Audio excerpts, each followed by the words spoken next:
श्रीमद् भागवत की महिमा बताते हुए श्री वेदव्यास मुनि कैसे मोह में गिरे। वेदव्यास मुनि ने 4 वेद, 108 उपनिषद, 17 पुराण, महाभारत जैसे दिव्य दिव्य ग्रंथ वेदव्यास मुनि ने लिखे, लेकिन फिर भी वेदव्यास मुनि के मन में तृप्ति नहीं हुई। उनका मन बेचैन रहा, उनका मन चंचल रहा। श्री वेदव्यास मुनि बड़े दुखी हुए। मैंने कलयुग के जीवों का कल्याण करने के लिए इतनी इतनी मेहनत की है, लेकिन जब मेरा ही मन शांत नहीं हुआ तो कलयुग के जीवों का मन कैसे शांत होगा। बड़े चिंतित। एक दिन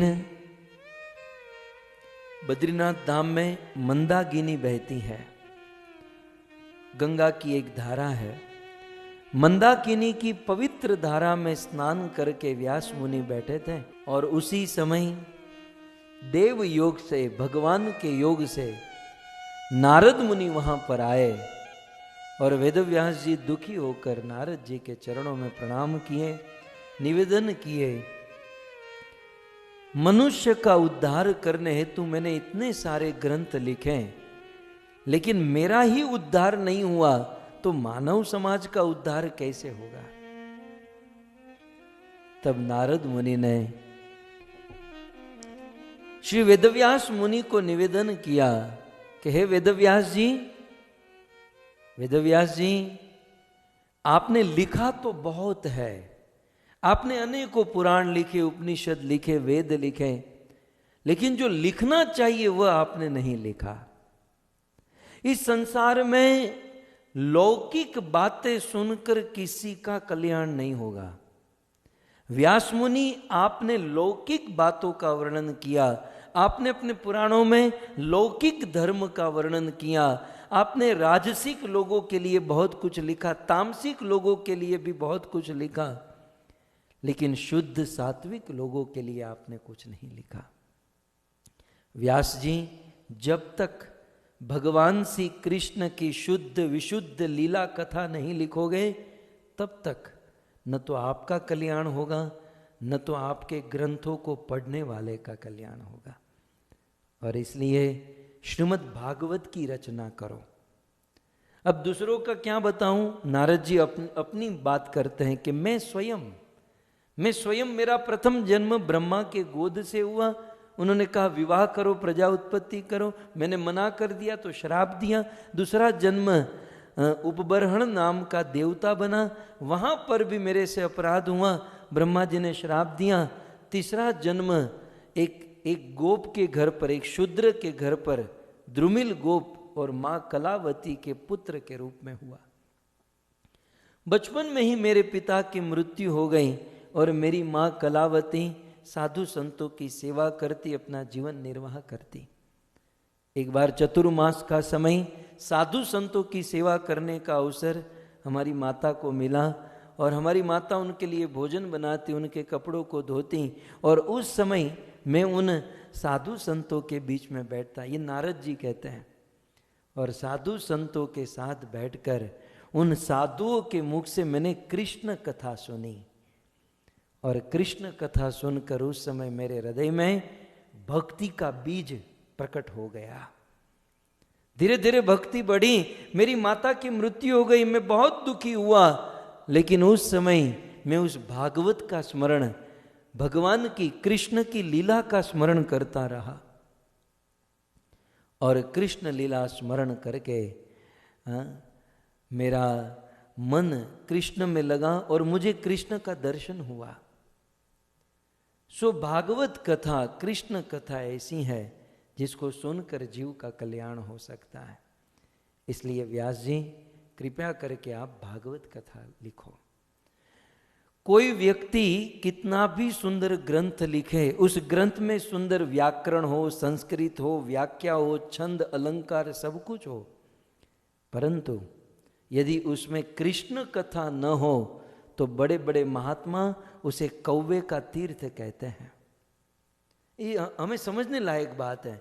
हम जीवन में कितने भी बड़े कार्य करें, हमारे समाज में होते हैं ना बड़े बड़े कार्य, कार्य कितना भी बड़ा हो, लेकिन उस कार्य में यदि कृष्ण कथा न हो, कृष्ण कीर्तन न हो, तो वह कार्य फैल है। साधु संतों की दृष्टि में उस कार्य की कोई वैल्यू नहीं है। परंतु यदि कार्य छोटा हो, यदि उस कार्य में बहुत सारी त्रुटियां हो, संस्कृत न हो, व्याकरण न हो, छंद अलंकार कुछ न हो, लेकिन यदि उस ग्रंथ में, उस कथा में, उस कार्य में कृष्ण लीला का वर्णन है, कृष्ण कथा का वर्णन है, कृष्ण नाम का वर्णन है, तो बड़े बड़े महात्मा उसमें अवगाहन करते हैं, अपने जीवन का कल्याण करते हैं। सो वेदव्यास जी, आप भागवत की रचना करो। इतना कहकर नारद मुनि चले गए। और यहां पर वेदव्यास मुनि आचमन, अपने शिष्यों को छुट्टी दे दिए और गंगा जल का आचमन करके एक आसन पर बैठकर व्यास देव को समाधि लग गई। ऐसा कहते हैं, भक्ति योगेन मनसी सम्यक प्रणिहिते मले। नारद मुनि की कृपा से भक्ति योग के द्वारा व्यास मुनि को समाधि लगी, अर्थात संसार के सभी वस्तुओं से, दृश्यों से वे उपराम हो गए। आंखें बंद करके व्यास मुनि समाधि में बैठे और समाधि में बैठकर अपश्यत, अपश्यत माने देखा, किसको देखा? श्री वेदव्यास मुनि ने समाधि में अपश्यत पुरुषम पूर्णम, पूर्ण पुरुष भगवान श्री राधा और कृष्ण को देखा। और राधा कृष्ण का दर्शन करने के बाद मायाम च तदपाश्रयम, उस राधा कृष्ण की आश्रय भूता शक्ति, बहिरंगा शक्ति माया का दर्शन किया। और माया का दर्शन करके वेदव्यास मुनि कांप गए, समाधि में बैठे हैं, माया का दर्शन। ये माया कैसी है? संसार के जीव को रात दिन तड़पा तड़पा कर मारती है। यया सम्मोहितो जीव, वेदव्यास मुनि ने देखा 99% दुनिया के जीव, दुनिया के लोग यया सम्मोहितो, इस माया से मोहित है। और इस माया से मोहित होने के कारण ही अनेकों प्रकार के दुखों में फंसे हुए हैं। श्री वेदव्यास मुनि ने समाधि में बैठकर सोचा कि जगत के जीवों को माया से मुक्त कराने के लिए क्या करूं। समाधि में उत्तर मिल गया कि जब तक संसार का जीव भजन नहीं करेगा, भक्ति नहीं करेगा, माया से मुक्त नहीं हो पाएगा। और भक्ति का प्रथम स्टेप, भक्ति का प्रथम पहलू है श्रवण। नवदा भक्ति में प्रथम भक्ति श्रवण भक्ति, तो सबसे मुख्य है श्रवण। जब तक दुनिया के लोग कृष्ण कथा का श्रवण नहीं करेंगे, माया से मुक्त नहीं हो पाएंगे। तो उसी समय वेदव्यास मुनि समाधि में बैठे हैं और समाधि में बैठकर भागवत के श्लोकों को गाने लगे। देखिए, ये भागवत के प्रत्येक श्लोक जो है, ये वेदव्यास मुनि के समाधि की भाषा है। समाधि में बैठकर उन्होंने उच्चारण किया और वहीं पर बद्रीनाथ धाम में गजानन गणपति महाराज जो बैठे थे, उन्होंने उन श्लोकों को लिख दिया।